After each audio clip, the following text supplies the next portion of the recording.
My journey is about living, enjoying life, live longer. That's my journey. In 78, I was diagnosed HIV positive. Well, I was diagnosed in 1984. At 20 years old, I believe I was. I was 29 years old when I found out I was sick. Back then, it was a stigma, It was like you was positive, you were no good.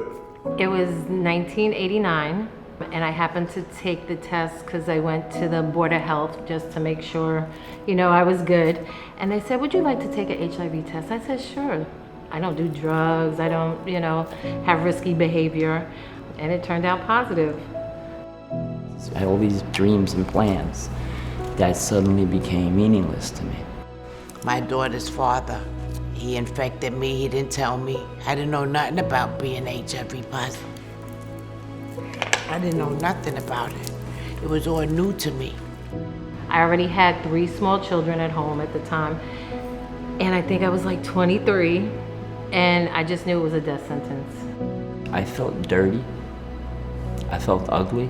I wasn't sexual with anybody for a very, very long time because I felt contaminated.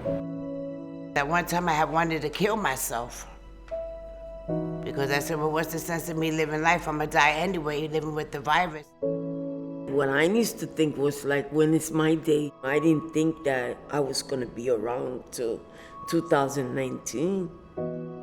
The Peter Krueger Clinic was a constant source of hope for me. Peter Krueger, I've been going there ever since. Now it's going on to 15, 20 years. Peter Krueger has saved my life.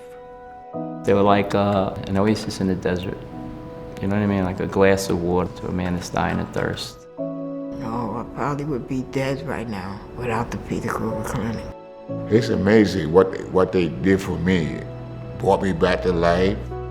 They showed me all the love and the care and concern that I didn't get from people who I thought were my friends.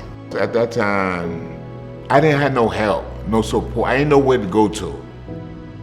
I know what it's like to be broken. I know what it's like to live with despair and think that there's no hope. I know what it's like to be in darkness.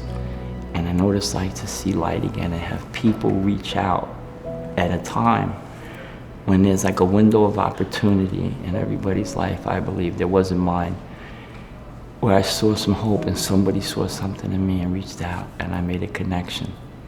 And I have not looked back.